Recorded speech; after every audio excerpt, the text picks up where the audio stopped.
Hi, I am Dr. Amitabh Yadurvanshi, and today I will be talking about heart failure. Heart failure is a very common term used very often but is often misunderstood.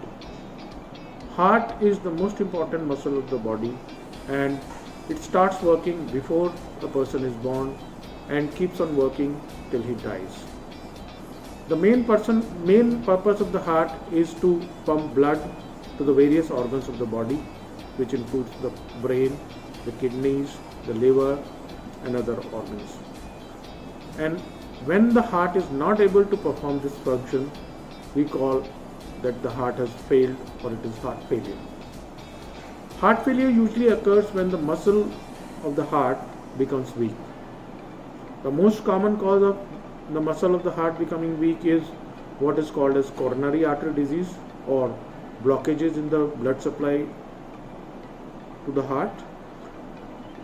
However, there are other reasons of heart failure also. So, heart attack and heart failure are two different terms. Heart attack is a sudden phenomena which occurs usually when there is a sudden blockage in the arteries and the heart stops or is not able to pump properly. Heart failure, on the other hand, can be a slow, gradual process, and often it is not diagnosed early and it is diagnosed only at a late stage where treatment becomes difficult or sometimes impossible.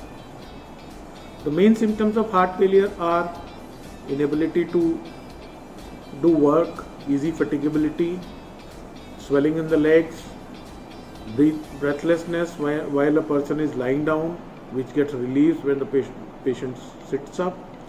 So if anybody has these symptoms, then that person should be referred to a cardiologist or a physician and possibility of heart failure should be ruled out.